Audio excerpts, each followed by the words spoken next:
سحر کا وقت تھا، معصوم کلیاں مسکراتی تھیں، ہوائیں خیر مقدم کے ترانے گنگناتی تھیں۔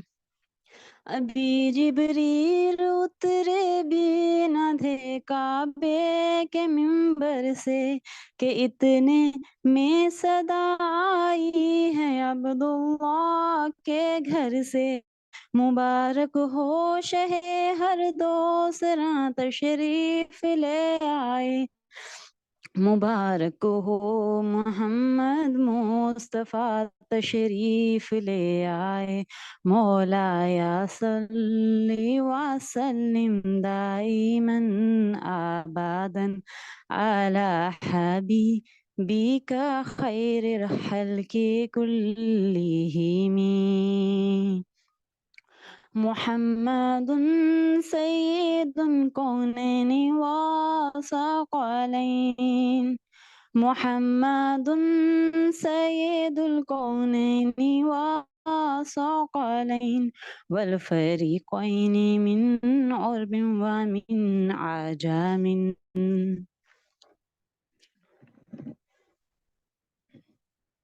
نہ کوئی آپ جیسا ہے، نہ کوئی آپ جیسا تھا، کوئی یوسف سے پوچھے مصطفیٰ کا حسن کیسا تھا۔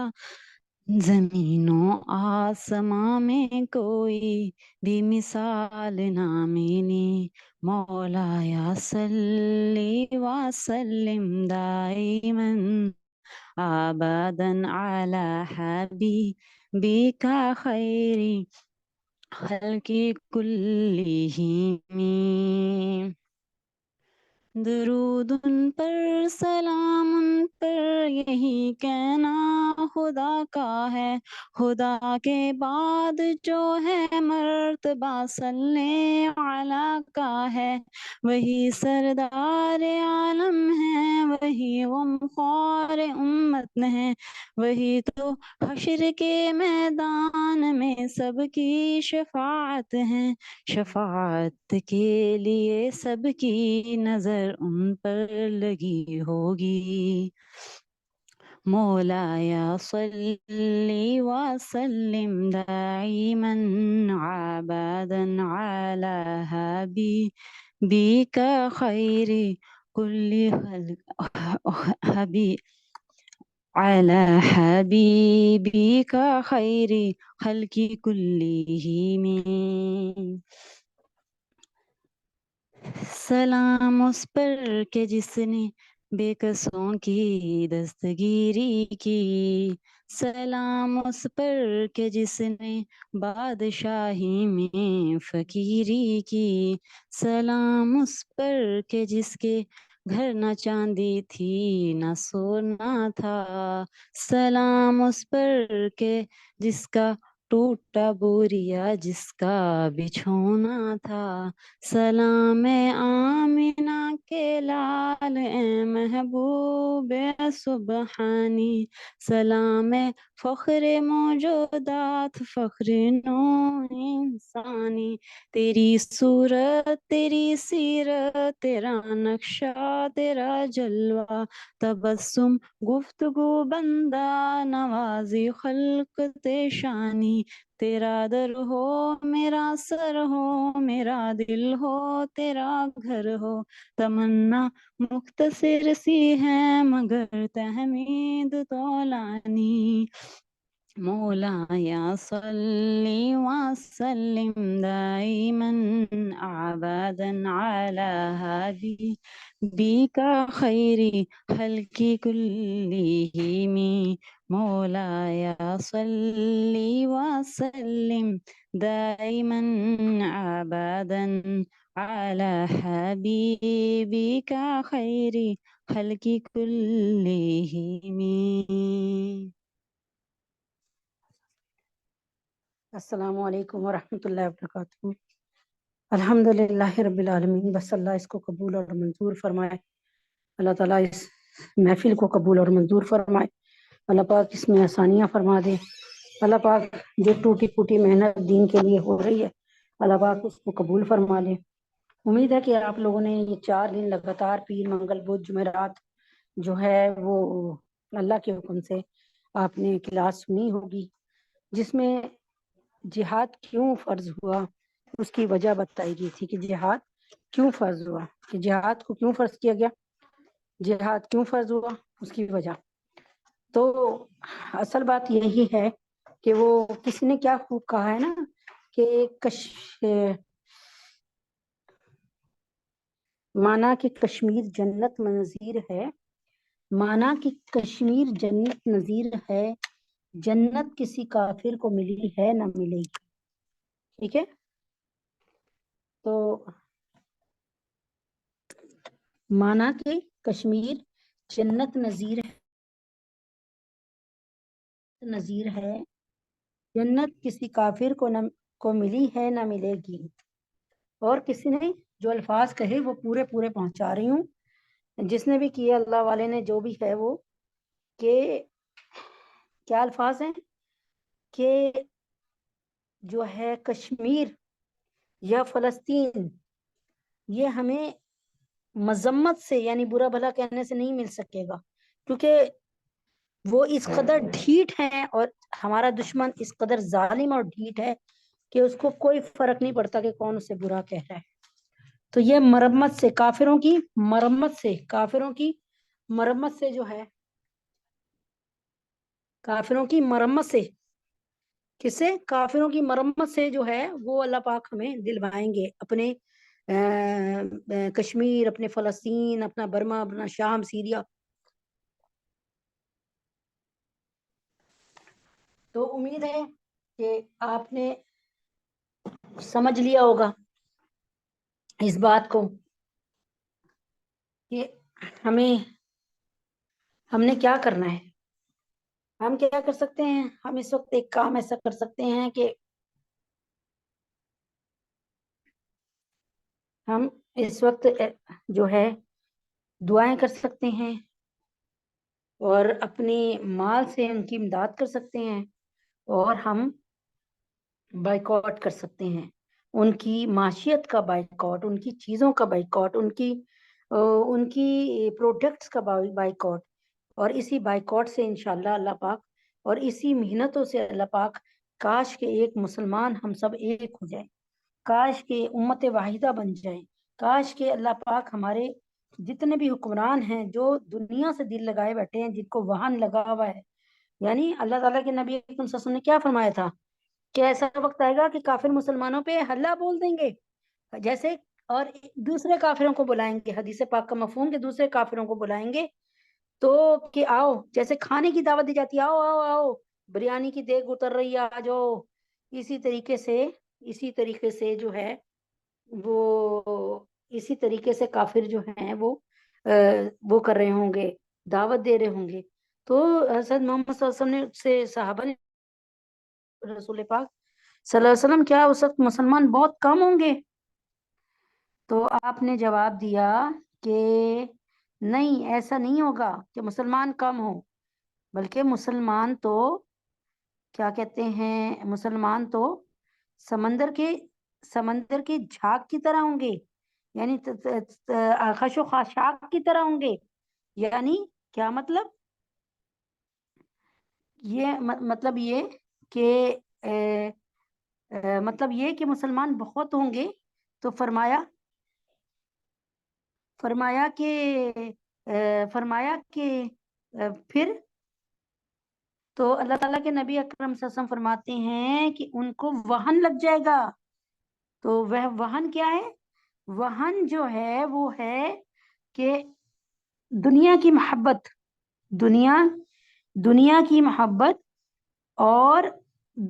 محبت اور کیا کہتے ہیں، دنیا کی محبت اور کراہت الموت، یعنی حب الدنیا و کراہت الموت۔ اللہ اکبر کبیرہ۔ تو کیا مطلب ہے کہ اللہ تبارک تعالیٰ ہمیں سب کو معاف فرمائے، تو کہ دنیا کی محبت غالب آ جائے گی، اور کراہت الموت یعنی موت سے کراہت دور ہی موت کی خواہش ہی نہیں ہوگی کہ ہم جو ہے ہزاروں برس زندگی کو گزارے یہاں پر. تو کہنے کا کیا مطلب ہے کہ حب دنیا و کراہت الموت، کہ کراہت الموت، کہ موت سے اتنا ڈر لگے گا، دنیا کی محبت میں سرشار ہوں گے کہ جو ہے بالکل ایسے کہ دنیا کی محبت میں سرشار ہوں گے.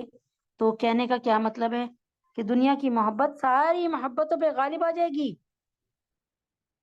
ٹھیک ہے، اللہ کی محبت پہ کیا غالب آ گیا؟ دنیا کی محبت. اللہ کی محبت پہ دنیا کی محبت غالب آ گئی، پیسے کی محبت غالب آ گئی، یعنی دنیا میں رہیں بس ہمارا سب کچھ اچھا ہو جائے. تو کہنے کا کیا مقصد ہے، اللہ تعالیٰ کے حکم سے بتانے کا کیا مقصد ہے کہ کراہت حب دنیا و کراہت الموت، یا حب دنیا و خوف الموت، موت کا خوف اور دنیا کی محبت. تو کیا آپ اور میں اپنا وہ کرتے ہیں، کیا کہتے ہیں، جائزہ لیتے ہیں؟ کیا ہمارے درمیان، کیا ہمارے اندر بھی یہی تو نہیں ہے کہ حب دنیا و کراہت الموت؟ اگر ہے تو بات یہ ہے کہ کسی دانا نے کیا خوب بات کہی کہ موت تو آنی ہی آنی ہے، چاہے وہ جہاد کرتے ہوئے اللہ کے لیے آ جائے، چاہے وہ دنیا کی محبت میں کوئی ایکسیڈنٹ سے آ جائے کہ ہم جی رہے ہیں اس طرف توجہ نہیں دے رہے، کسی موذی مرض سے آ جائے، دب کے جل کر گر کر مرنے سے آ جائے. موت کا وقت تو وہ کہتے ہیں نا، موت کا ایک دن مقرر ہے، پھر نیند کیوں رات بھر نہیں آتی، موت نے تو آنا ہی آنا ہے. موت سے کس کو فرار ہے بتائیے؟ کوئی ایک بندہ کہہ دے، دنیا کا کوئی بندہ جس نے آج تک یہ دعویٰ کیا ہو کہ میں کبھی نہیں مروں گا. اللہ کی قسم قرآن ہمیں بتاتا ہے، دعوے دار، خدائی کے دعوے دار، قرآن ہمیں کیا بتاتا ہے؟ فرعون خدائی کا دعوے دار، فرعون، نمرود خدائی کا دعوے دار. تو یہ سب کے سب جو خدائی کے دعوے دار تھے، سارے کے سارے کہاں چلے گئے آج؟ اسی لیے تو کہتی ہوں کہ زمین کھا گئی آسماں کیسے کیسے، کہ زمین کھا گئی آسماں کیسے کیسے.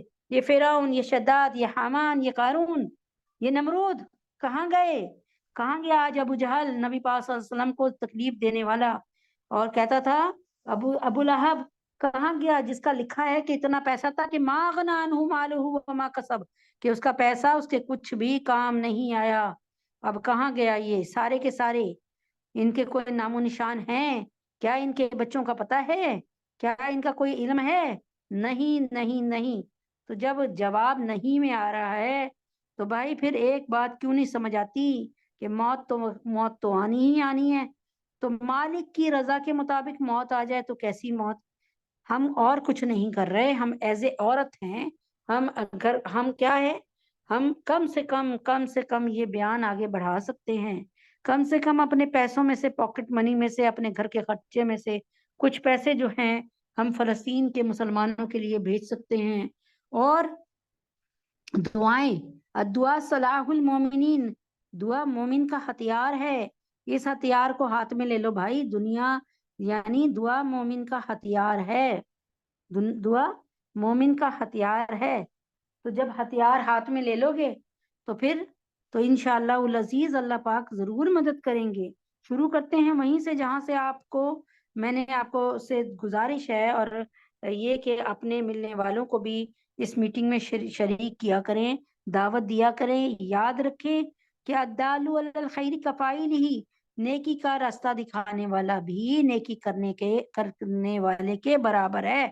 یعنی میں نے مثال کئی دفعہ دی کہ ایک مثال ہے کہ آپ ایک جگہ جو ہے وہ کسی گٹر کا منہ کھلا ہوا ہے اور لوگوں کے ایکسیڈنٹ کا باعث بن رہا ہے، وہ لوگوں کی تکلیف کا باعث بن رہا ہے، سڑک پہ اس کی وجہ سے رش ہو جاتا ہے، کچھ لوگ جو ہے ان کے لیے حادثے کا باعث بن گیا. اب کسی آپ جیسے نے ایک مہم چلائی اور کہا بھئی اس گٹر کا ڈھکنا ہم نے لگانا ہے، تو اس کے لیے پیسوں کا انتظام کریں. فرض کریں کہ 30,000 کا وہ ڈھکنا بنتا ہے، اس میں آپ کا ایک پیسہ بھی نہیں لگتا، لیکن آپ سب کو جو ہے راہ دکھا رہی ہیں. آپ سب کو راہ دکھا رہی ہیں، تو پیسہ کوئی نہیں لگا رہی ہیں، پیسہ ہے نہیں لگانے کو، یا ہے بھی تو چلو نہیں لگا رہی، لیکن لوگوں کو راہ دکھائی جا رہی ہیں۔ تو کیا ہوا، لوگوں کو راہ دکھانے کی وجہ سے اللہ پاک نے کیا کیا کہ لوگوں نے پیسے جمع کیے 30,000 35,000 جو بھی ہے، اور بڑا اچھا مضبوط ڈھکنا بنا کے اس پہ لگا دیا، ٹھیک ہے نا۔ اب کتنے لوگوں کی جان کو آرام آ گیا بتائیے، کتنے لوگوں کو سکون آ گیا، کتنے ایکسیڈنٹ سے وہ رات کے اندھیرے میں محفوظ ہو گیا۔ آپ نے کیا کچھ نہیں، دمڑی نہیں لگائی، پیسہ کوئی نہیں آپ کا لگا۔ تو جب آپ نے کوئی پیسہ نہیں لگایا، آپ کی دمڑی بھی نہیں لگی، آپ کا کوئی پیسہ بھی نہیں لگا، آپ نے صرف اپنی زبان کو استعمال کیا، فکر کو استعمال کیا، دماغ کو استعمال کیا، اور اس کے بعد لوگوں کو اس طرف رجحان دلایا۔ تو الدال علی الخیر کفاعلہ، کہ نیکی کا رستہ دکھانے والا بھی نیکی کرنے والے کے برابر ہوتا ہے۔ تو جہاں سے ہم نے سلسلہ چھوڑا تھا فضائل جہاد، تعلیم الجہاد، اسی جگہ سے ہم دوبارہ لے کے چلتے ہیں۔ بسم اللہ الرحمن الرحیم۔ جہاد کے لیے گھوڑا پالنے کا اجر، جہاد کے لیے گھوڑا پالنے کے لیے بہت سے فضائل ہیں۔ یہ میں نے آپ کو اس دن بتایا تھا کہ یہاں صرف 2 روایات عرض کرتی ہوں کہ اللہ کے نبی نے فرمایا جس شخص نے اللہ پر ایمان رکھتے ہوئے اور اللہ کے وعدوں کی تصدیق کرتے ہوئے اللہ کے راستے میں گھوڑا باندھا تو اس گھوڑے کا کھانا پینا، یعنی گھوڑا پال لیا، اپنے گھر میں لا کے پال لیا۔ اس وقت ایک یہی تھا نا کہ گھوڑے کی سواری کرتے تھے اور وہاں پہنچتے تھے جہاں پہ لڑائی کا میدان ہے، جیسے نبی پاک صلی اللہ علیہ وسلم کبھی حنین میں جا رہے ہیں، کبھی تبوک میں جا رہے ہیں، کبھی جنگ موتا کے لیے بھیج رہے ہیں، کبھی بدر کے لیے جا رہے ہیں، تو کس میں چیز پہ جاتے تھے؟ سواری کون سی تھی بتائیے؟ کوئی پراڈو تھی، کوئی فراری تھی، کوئی ہونڈا سیوک تھی، کوئی بھی نہیں تھی، صرف اور صرف یہ گھوڑے اور گدھے اور اونٹ تھے سواری کے لیے۔ لیکن اونٹ اور گدھے کا ذکر اس لیے نہیں یہاں پہ کیا گیا کہ اکثر نبی اکرم صلی اللہ علیہ وسلم نے گھوڑوں کو پسند فرمایا، کیونکہ گھوڑا جو ہوتا ہے نا، اونٹ وہ اتنا تیز نہیں بھاگ سکتا جتنا گھوڑا ذرا بہت زیادہ ایکٹیو ہوتا ہے نا، تو گھوڑوں کا ذکر ہوا۔ تو امید ہے کہ بات سمجھ آ گئی ہوگی۔ تو جس شخص نے گھوڑا اس لیے پال لیا، اپنے گھر لا کر اس لیے باندھ دیا، یعنی اب تو اس میں یہ بھی کہہ سکتے ہیں کہ جس شخص نے کوئی ٹینک خریدا یا کوئی ایسی سواری کے لیے بختر بند گاڑی خریدی، تو اللہ تعالیٰ نے اس کا بھی یہ اجر و ثواب ہے جو اس گھوڑے کے لیے ہے۔ یعنی جہاد کے لیے گھوڑا پالنے کے بہت سارے فضائل حدیث میں آئے ہیں۔ یہاں آپ کو 2 بتاتی ہوں۔ جس شخص نے اللہ پر ایمان رکھتے ہوئے، اللہ کے وعدوں کی تصدیق کرتے ہوئے اللہ کے راستے میں گھوڑا باندھا تو اس گھوڑے کا کھانا پینا، اس کی لید اور پیشاب سب قیامت کے دن اس کے میزان حسنات میں، یعنی اس کی نیکیاں بن کر قیامت کے دن تلے گا، یعنی اسے ان چیزوں کا بھی اجر ملے گا۔ اب غور کیجئے، جب گھوڑے کے کھانے پینے اور پیشاب کی یہ حالت ہے تو خود مجاہدین کے کھانے پینے اور سونے جاگنے کی کیا فضیلت ہوگی جی کسی نے گھوڑا پالا، اس لیے کہ اس پر بیٹھ کر اللہ کے دشمنوں سے لڑوں گا، کلمت اللہ کو بلند کروں گا۔ اب اس گھوڑے کا پیشاب، اس کی لید، اس کی گاند، اس کا جو بھی اس کے نکلتا ہے، وہ سب کے سب اس کی نیکیوں میں، اس کے نامہ اعمال میں تولا جائے گا۔ تو اب آپ یہ بتائیں نا کہ اللہ تبارک تعالیٰ کے حکم سے، اللہ تعالیٰ کی مہربانی سے، اللہ تبارک تعالیٰ کے کرم سے اگر کوئی شخص جو ہے گھر میں کوئی گاڑی تیار کرتا ہے یا کوئی ٹینک تیار کرتا ہے، کوئی لیتا ہے، خریدتا ہے، یا کسی مجاہد کو اسلحہ پرووائڈ کرتا ہے، اس کی کیا اہمیت ہوگی؟ اور جو شخص خود اپنے آپ کو ایز اے مجاہد تیار کرے، یعنی اسے ان چیزوں کا بھی اجر ملے گا۔ غور کیجئے، جب گھوڑے کے کھانے پینے اور پیشاب کی یہ حالت ہے تو خود مجاہد کے کھانے پینے اور سونے جاگنے کی کیا فضیلت ہوگی؟ اس سے جہاد کی عظمت، فضیلت اور ضرورت کا اندازہ بھی لگایا جا سکتا ہے کہ ناپاک لید جو گھوڑے کا گندا فضلہ ہوتا ہے وہ بھی اس عمل کی وجہ سے نیکیوں میں تولی جا رہی ہے۔ حضور پاک صلی اللہ علیہ وسلم کا ارشاد ہے کہ الخیل، فرمایا کہ الخیل موقود فی نواسیہا الخیر الاجر والمنع والمغنم الی یوم القیامہ۔ گھوڑے کی پیشانی میں قیامت تک کے لیے خیر رکھ دی گئی۔ کیا مطلب؟ گھوڑے کی پیشانی میں قیامت تک کے لیے خیر رکھ دی گئی، اجر اور غنیمت۔